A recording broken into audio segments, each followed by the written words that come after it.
What's up, guys? Chris here from Mainly Mesh. We're going all natural today. No microphone because you guys hate it anyways. I forgot it.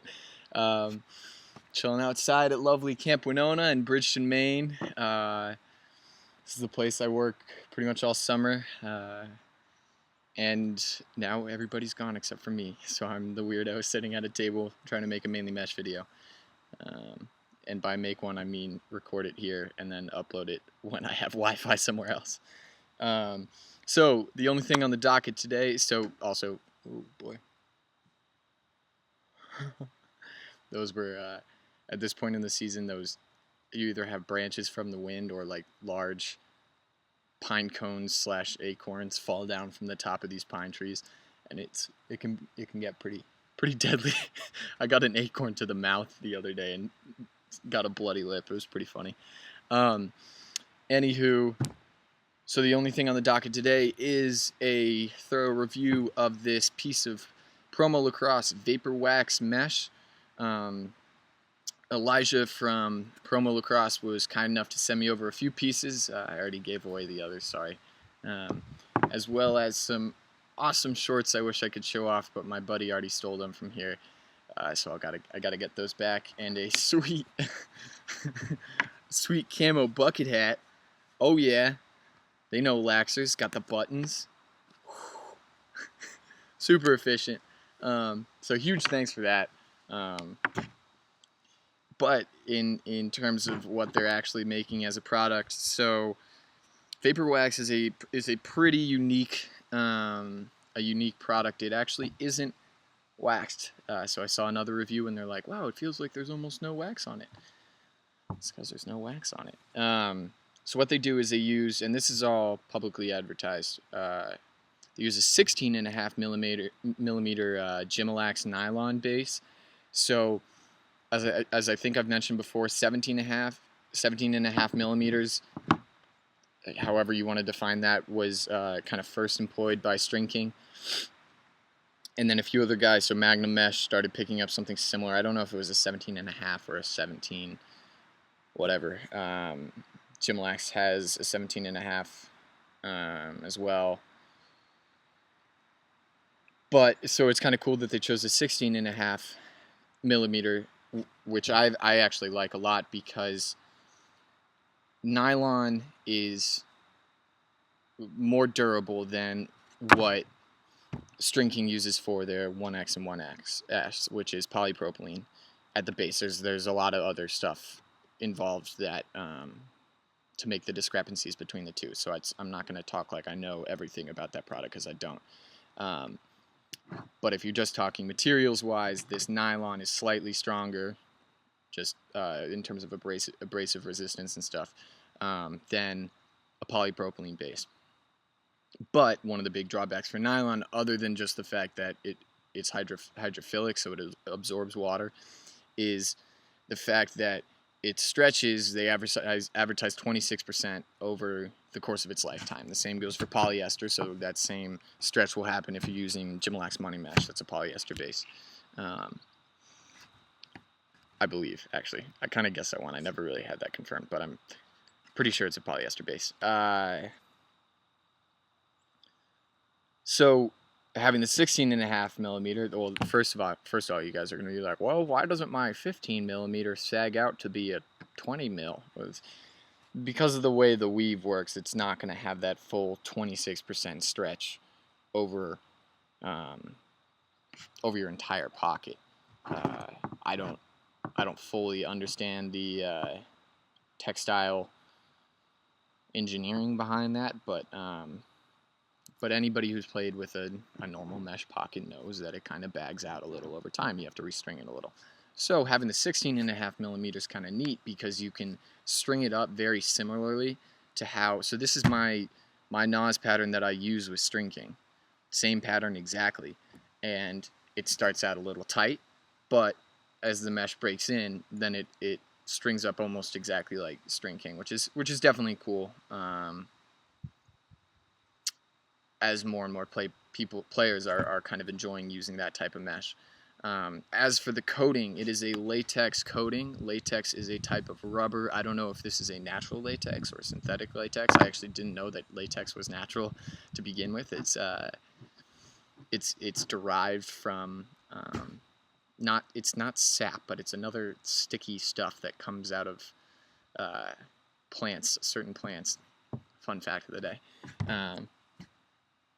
which I have some more nuanced questions about the latex itself and how it lasts up. But with most rubberized mesh, what's really cool about it is you have this effect of, so it's not sticky to the touch. So if I'm grabbing it, it's not, my fingers aren't lingering as I grab it, but it definitely adds a little more friction when the ball's going through, a little more hold, a little more grip. But since it's rubberized and not waxed, temperature has much less of an effect on it, especially for a white coating, because what that means is that there's something called albedo in science, which has to do with the reflectivity of the sun's energies, of just solar power.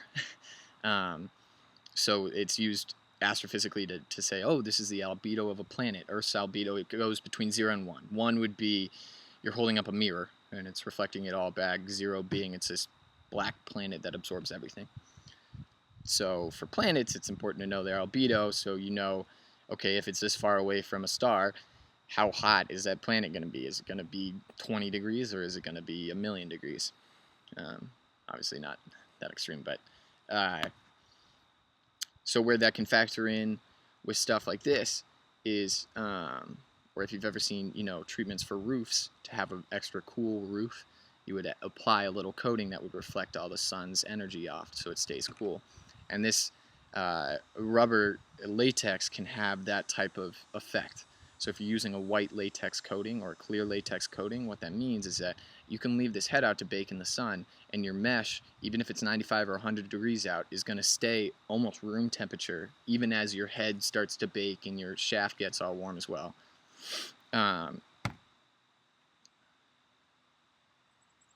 So it's a neat way to add that little extra hold that wax can have without necessarily having the ball stick or your stick become inconsistent with weather. I haven't thrown this thing in the freezer, which I probably should, so I don't know how it works in the cold, but the worst thing, I don't believe it actually freezes. Actually, you ready? Oh, no, I have no Wi-Fi. I can't Google search that one. Let's see if I can pull it up on my phone. What's the freezing temperature of latex?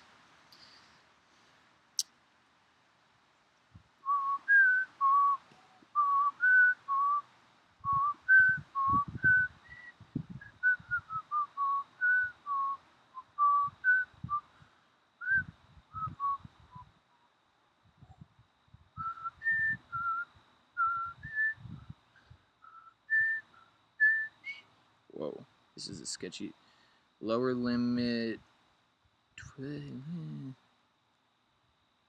Okay, so it might not be ideal if it's freezing outside. Still cure at temperatures as low as 20. Lower limit for latex is 40 degrees in terms of curing it while painting. Okay, so that's not great. It might freeze a little if it gets cold.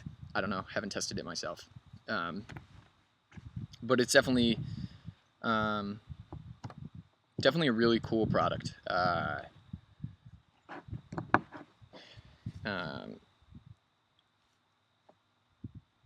So in terms of ranking this, it's funny, and what you can have too. I don't want to give away some of my ideas about what I believe. Okay, regardless.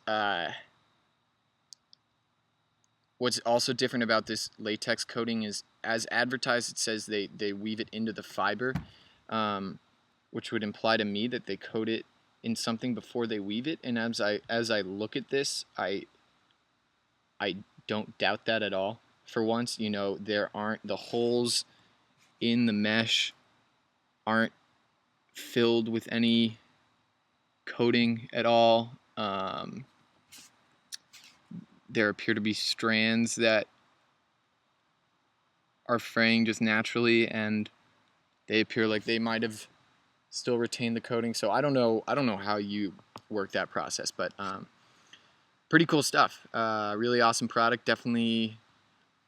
It's funny because I formerly defined performance mesh as a non-nylon base, but if you have a type of coating like this on a nylon base, so if you're looking at gonzo mesh or something, you can actually have something that you can advertise as weatherproof. Maybe not entirely if you're factoring in the freezing cold temperatures, but for those of you who are looking for the hold of a wax mesh and you live in a hot climate, if you're down in Texas, if you're down in Arizona by Jimalax, if you're out in California and you want that extra hold, and you like that feel, of nylon mesh, then these are the type of products you should probably start taking a peek at. And I think more are going to come on the market as people develop different types of coatings. So huge thanks to Promo Lacrosse. I guess if you're gonna rate this out of a 10, it's kind of it's a slightly different scale, I would say. But this is, to me, this is as high quality as this type of product gets. So I'm not one to give out 10s, but a 9. I think what I enjoy doing more with these videos than an overall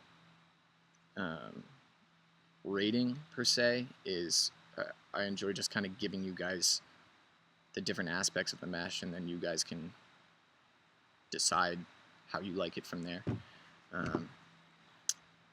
But this is really good stuff. This is definitely going to make its way to a youth guy who's going to really enjoy it. And it's going to last a long time for him. So huge thanks to the guys at Promo Lacrosse. I've got a few more. A lot of you guys have said you've sent in mesh, and I haven't. I've only received one piece, and that person I've already contacted. So, I mean, things have been slow up at camp, but I've been checking my mailbox. So don't think that I'm ignoring you guys or I've been stealing your mesh, because this is one of the only things I've received so far. But yeah, hope you guys are all well, enjoying. You guys are all probably in school now. What is this whole school thing? I feel so old. The other day I was playing, or 2 nights ago I played pickup, and it was the first time I played in forever since really having my glasses, and I didn't have glasses on. I couldn't see anything. I was like, what is this blindness thing? Oh, I think at this point of the video I'm supposed to make a weird face, and then you guys post it on Instagram with weird captions. So have fun with that, you weird cult. Stay weird, guys. Stay respectful, because sometimes those don't go hand in hand. But love you guys as always, and I'll catch you guys next time.